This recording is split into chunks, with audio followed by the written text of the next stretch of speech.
La época barroca. Pasaron unos días sin que Sofía supiera nada de Alberto, pero miraba en el jardín varias veces al día para ver si veía a Hermes. Había contado a su madre que el perro encontró el camino de vuelta por su cuenta, y que el dueño la había invitado a entrar a su casa, que era un viejo profesor de física, y que le había explicado el sistema solar y la nueva ciencia que surgió en el siglo XVI. A Jorún le contó más cosas: la visita a casa de Alberto, la postal en el portal y las 10 coronas que encontró de camino a casa. El martes 29 de mayo, Sofía estaba en la cocina secando los cacharros mientras su madre se había ido al salón para ver el telediario.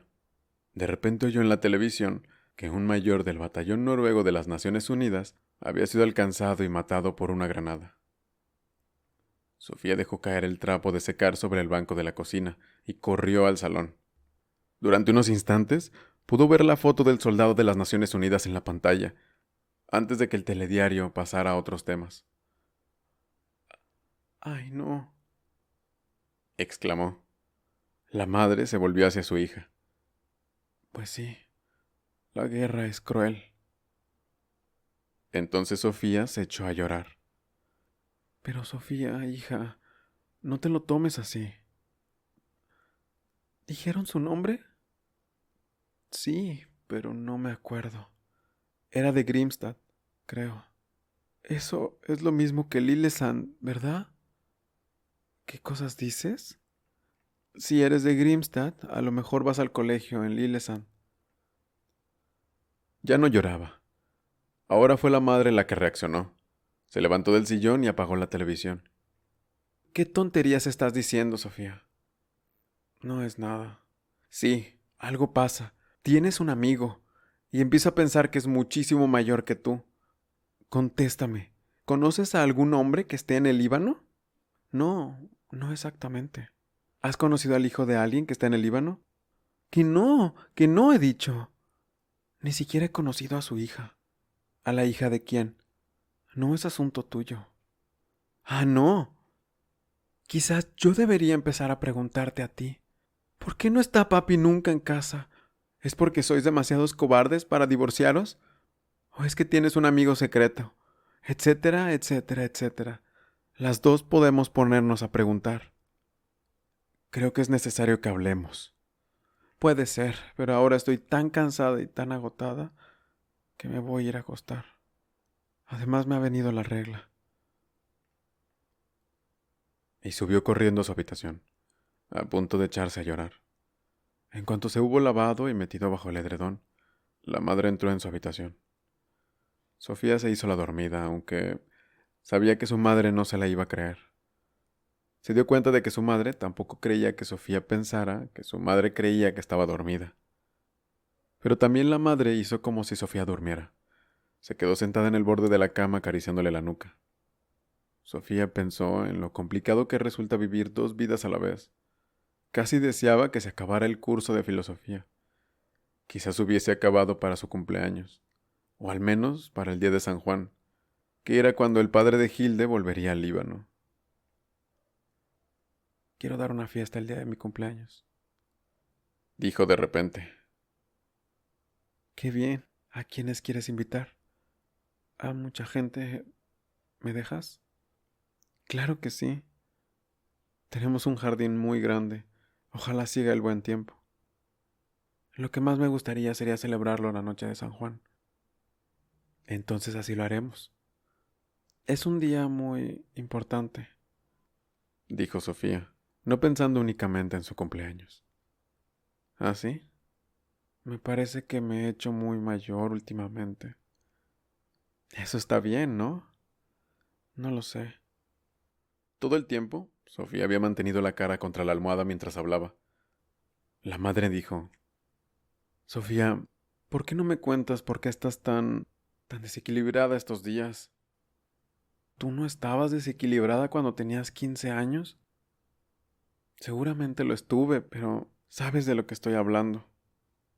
Sofía se volvió hacia su madre. «El perro se llama Hermes», dijo. «¿Ah, sí?». «Pertenece a un señor que se llama Alberto». «Bueno». «Vive en el casco antiguo». Tan lejos acompañaste al perro. Pero eso no importa. ¿No dijiste que ese mismo perro ya había estado aquí varias veces? ¿Dije eso?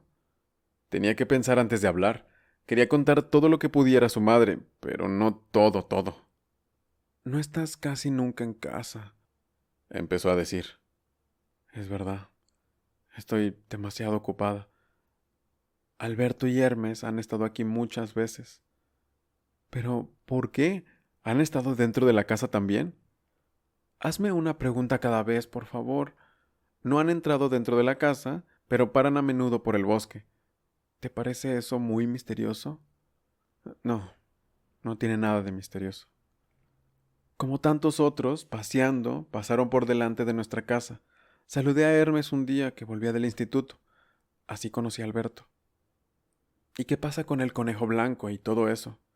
Eso es algo que dijo Alberto. Es un filósofo de verdad. Me ha hablado de todos los filósofos. ¿Por encima de la valla del jardín? Nos hemos sentado, claro, pero también me ha escrito cartas, muchas cartas, a decir verdad. Algunas veces las cartas han llegado con el cartero, otras veces simplemente las ha dejado en el buzón cuando iba de paseo. ¿Con qué esas eran las cartas de amor de las que hablábamos? Solo que no eran cartas de amor. ¿Solo ha escrito sobre filósofos? Pues fíjate que sí, y he aprendido más con él que en 8 años de colegio. ¿Tú has oído hablar, por ejemplo, de Giordano Bruno, que fue quemado en la hoguera en el año 1600? ¿O de la ley de la gravitación de Newton? No, hay tantas cosas que yo no sé. Sí, te conozco bien. Ni siquiera sabes por qué la Tierra se mueve en órbita alrededor del Sol, y eso que se trata de tu propio planeta. ¿Qué edad tiene aproximadamente? Ni idea. Por lo menos 50 años. Pero, ¿por qué tiene que ver con el Líbano? Esa pregunta era peor. Sofía pensó 10 cosas a la vez, y luego escogió la única que le serviría. Alberto tiene un hermano que es mayor en el batallón de las Naciones Unidas. Es de Lillesand. Quizás fue él que vivía en la cabaña del mayor. Alberto. ¿No es un nombre un poco extraño aquí en Noruega? Puede ser. Suena italiano. Lo sé. Casi todo lo que tiene importancia viene de Grecia o de Italia. Pero habla noruego. Como tú y como yo. ¿Sabes lo que pienso, Sofía? Deberías invitar a ese Alberto a casa. Yo nunca he conocido a ningún filósofo de verdad.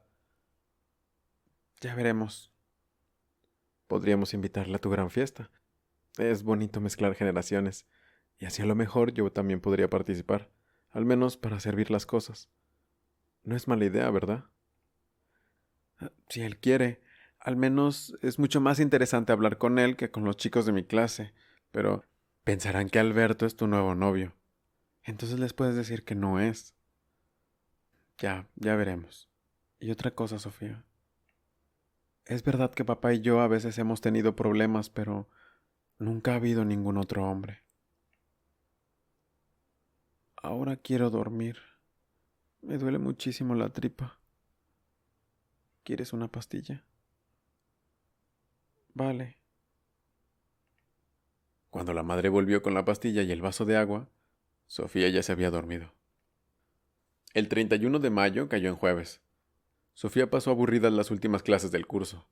Había mejorado en algunas materias después de iniciar el curso de filosofía. Solía oscilar entre el sobresaliente y el notable en la mayor parte de las asignaturas. Pero ese último mes había tenido un sobresaliente tanto en el control de sociales como en una redacción hecha en casa. Las matemáticas se le daban peor. En la última clase les devolvieron la redacción escrita en el colegio. Sofía había elegido un tema que trataba de el hombre y la tecnología.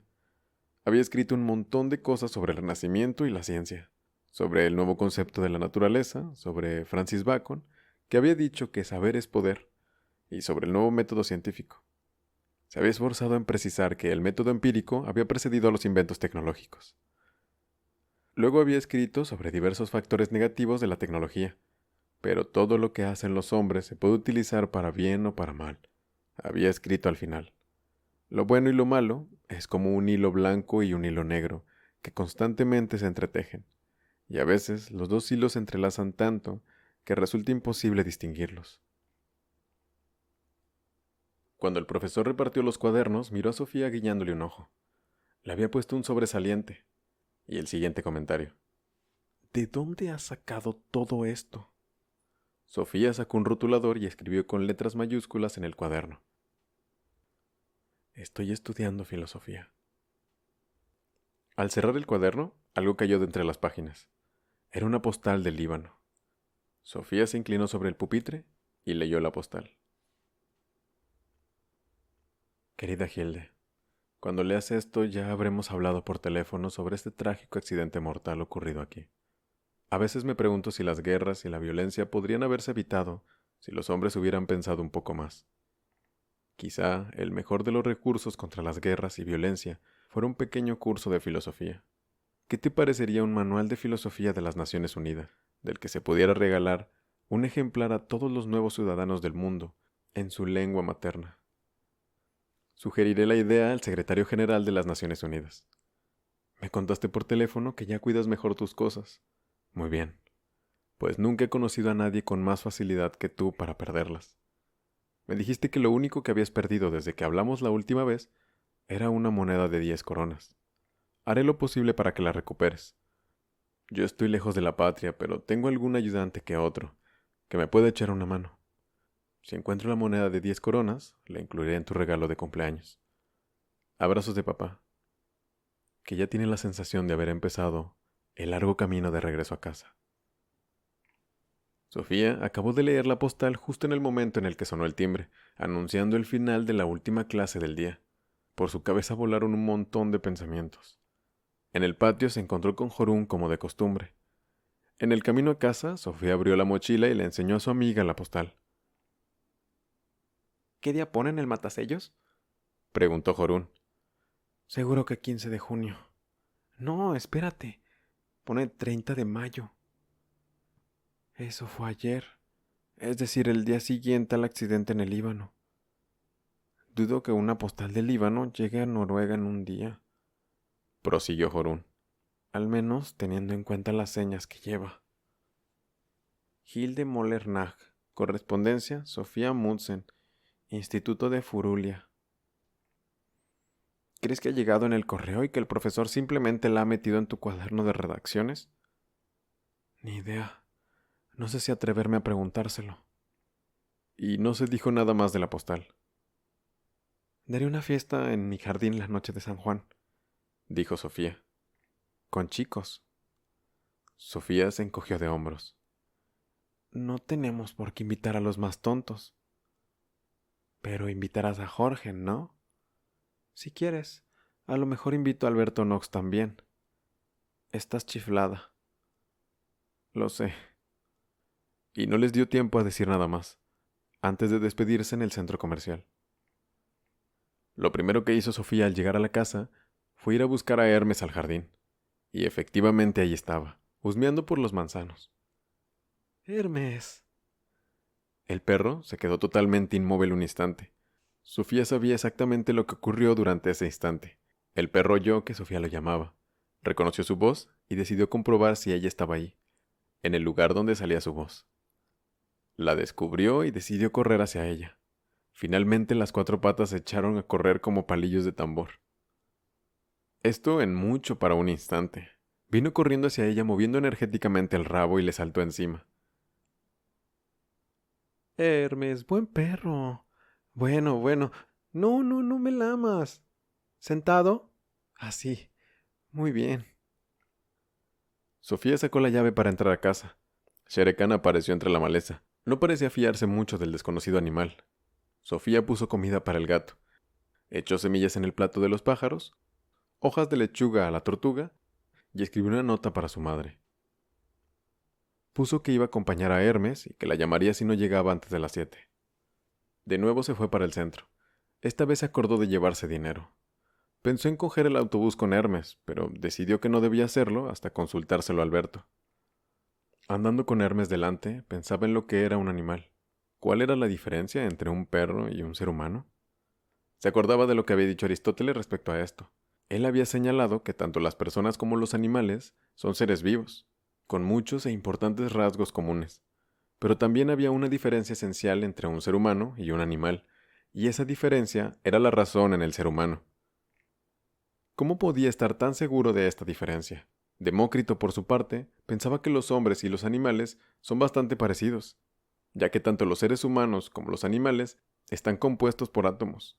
Pensaba además que ni los animales ni los hombres tienen un alma inmortal. Según él, también el alma está compuesta de pequeños átomos que se van volando a todas las direcciones cuando muere un ser humano. Pensaba pues que el alma de una persona estaba intrínsecamente unida al cerebro. ¿Cómo podía el alma estar compuesta de átomos? El alma no era algo tangible como el resto del cuerpo, era algo espiritual. Ya habían pasado la Plaza Mayor y se estaban acercando al casco antiguo. Cuando llegaron a la acera en la que Sofía encontró ahí la moneda de 10 coronas, miró instintivamente el asfalto. Y ahí, exactamente en el mismo lugar donde hacía muchos días se había agachado a recoger esa moneda, había ahora una postal con la imagen hacia arriba. La imagen era de un jardín con palmeras y naranjos. Sofía se agachó y recogió la postal. Al mismo tiempo Hermes empezó a gruñir. Era como si no le gustara que Sofía tocara la postal.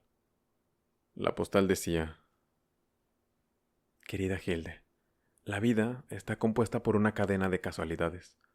No es totalmente improbable que la moneda que perdiste llegara a parar aquí. Quizás la encontró una señora mayor en la plaza de Lillesand, esperando el autobús para Kristiansand. Desde Kristiansand continuó un viaje en tren para visitar a sus nietos, y luego puede que, muchas horas más tarde, perdiera la moneda aquí en la Plaza Nueva.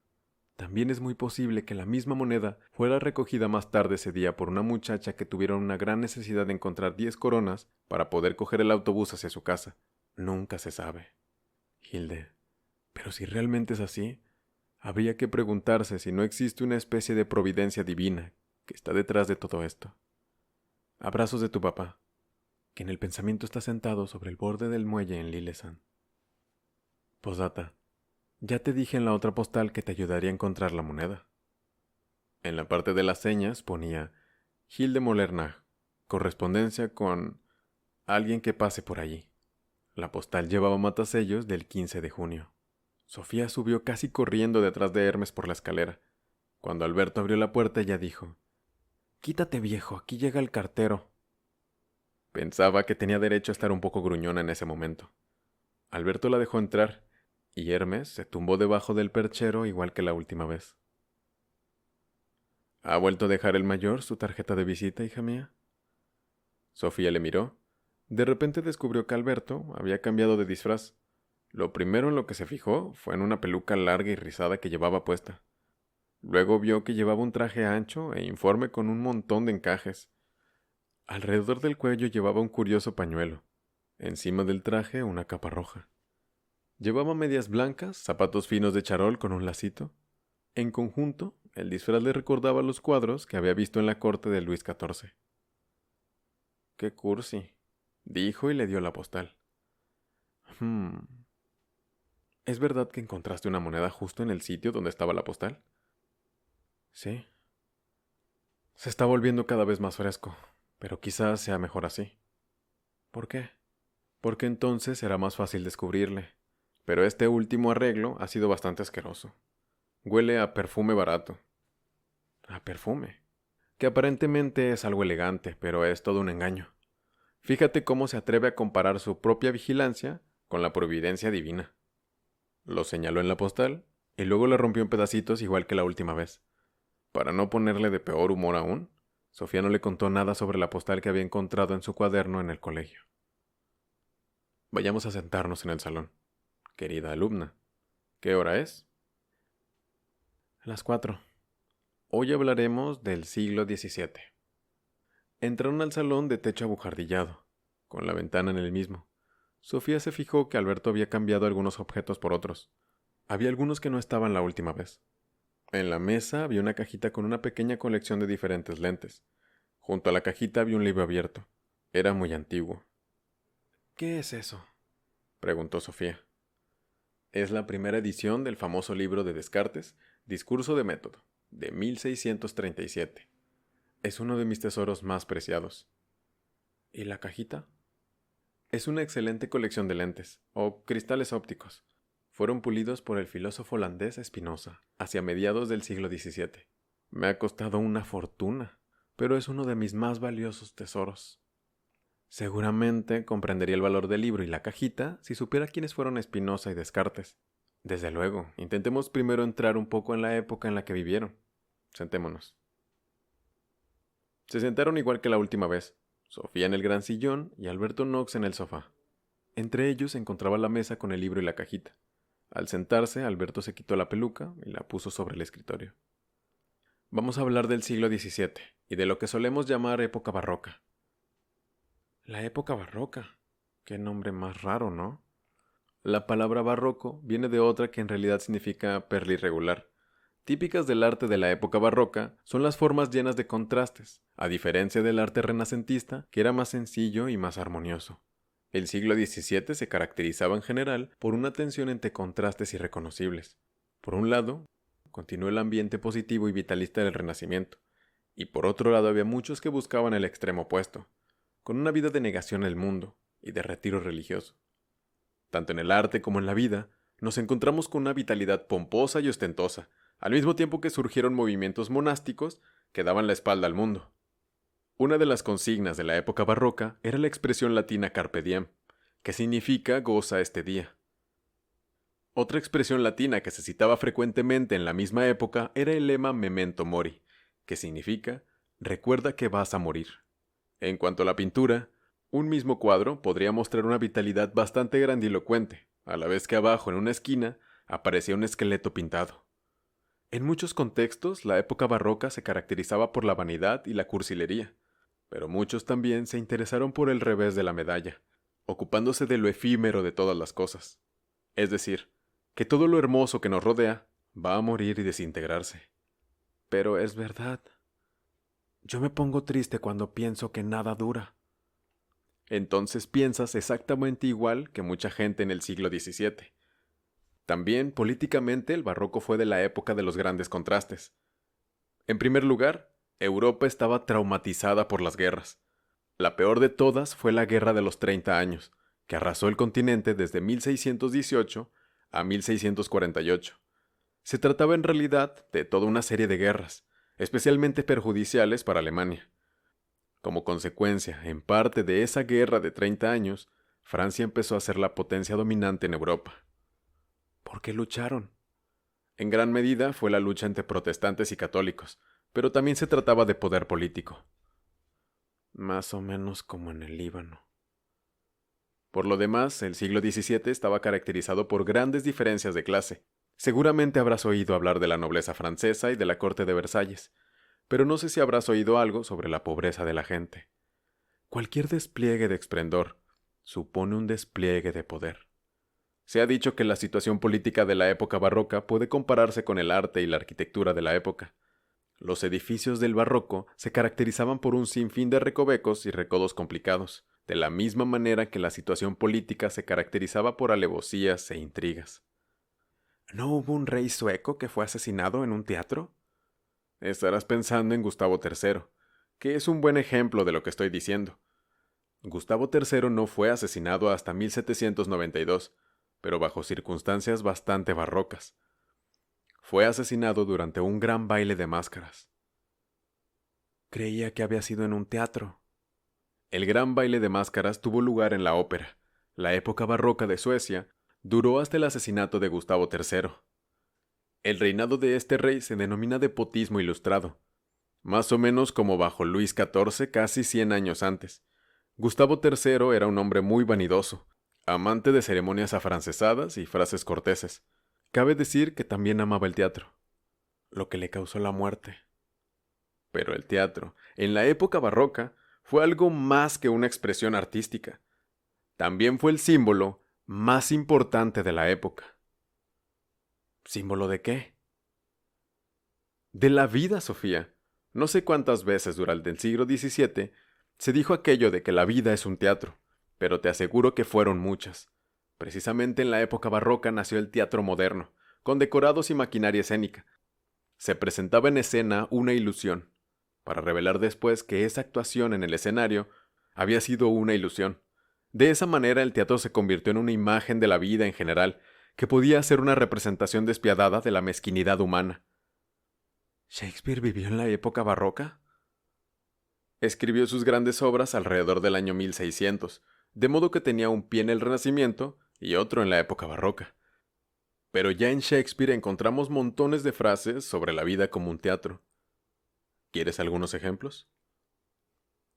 Con mucho gusto. En la pieza, como gustéis, dice: todo el mundo es una escena, sobre la cual los hombres y mujeres son pequeños actores que vienen y van. Un hombre ha de hacer muchos papeles en la vida. Y en Macbeth dice: sombra ambulante es esta vida. Mísero actor que en el escenario se afana y pavonea un momento y al cabo para siempre. Calla su voz, relato de un idiota, lleno de ruido y furia, que nada significa. Muy pesimista, ¿no? Se interesaba por la brevedad de la vida. Puede que hayas oído la cita más famosa de todas las de Shakespeare. ¿Ser o no ser? Esa es la cuestión. Sí, eso dijo Hamlet. Un día andamos por el mundo. Al día siguiente, habremos desaparecido. Pues sí, empiezo a darme cuenta de eso. Cuando los poetas y escritores de la época barroca no comparaban la vida con un teatro, lo comparaban entonces con un sueño. Shakespeare, por ejemplo, dijo: somos del mismo material del que se tejen los sueños.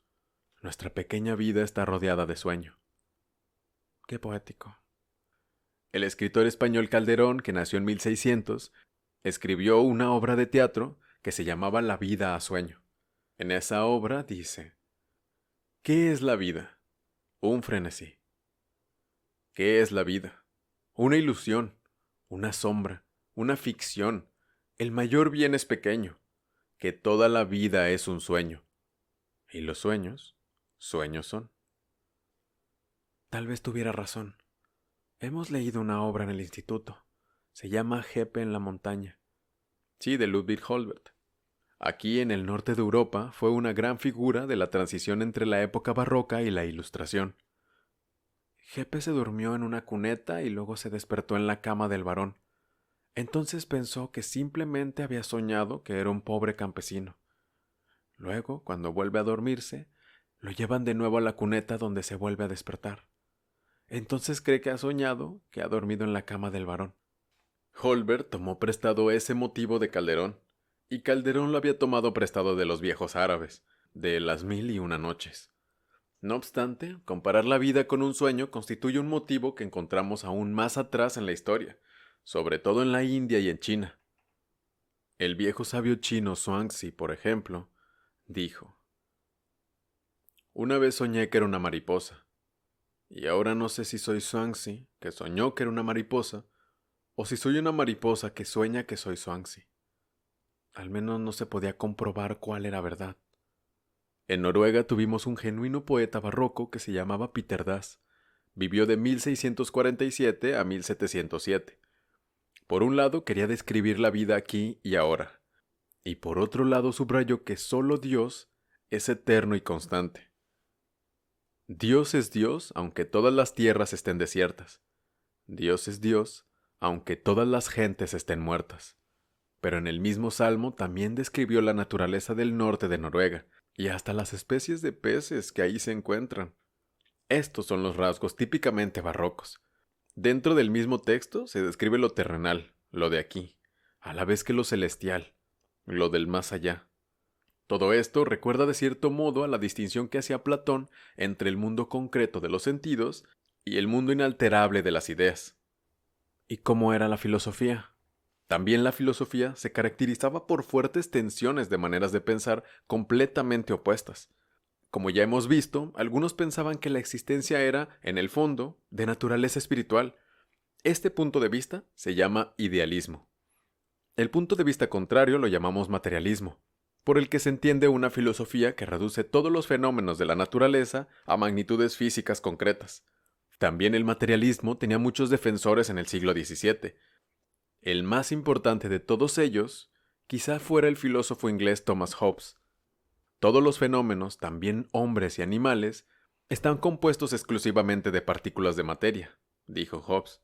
Incluso la conciencia del ser humano y su alma, se debe a los movimientos de partículas minúsculas en el cerebro.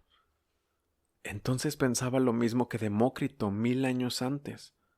Tanto el idealismo como el materialismo se repiten continuamente a través de la historia de la filosofía, pero en pocas otras épocas las dos tendencias han estado tan presentes al mismo tiempo como en la barroca.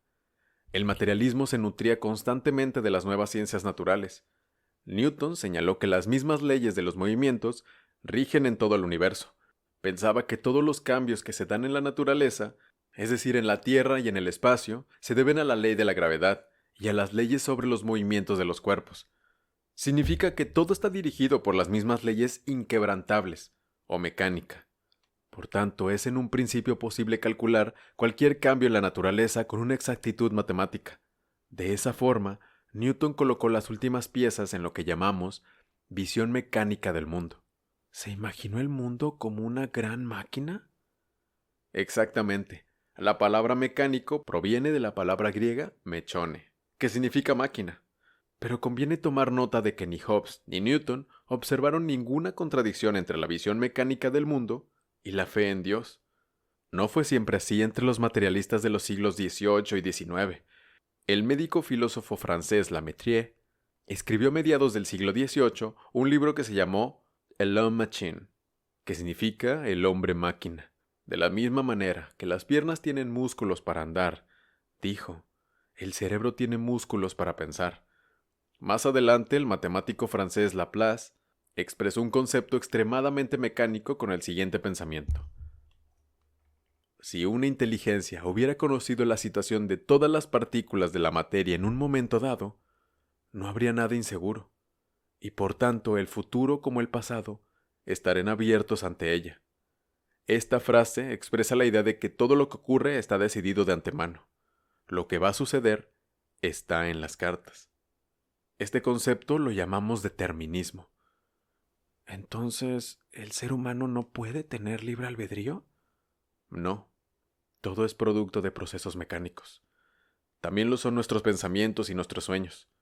En el siglo XIX, varios materialistas alemanes dijeron que los procesos de pensamiento se relacionan con el cerebro como la orina con los riñones y la bilis con el hígado. Pero tanto la orina como la bilis son algo material. El pensamiento no lo es. Estás tocando un punto muy importante. Puedo contarte una historia que expresa lo mismo.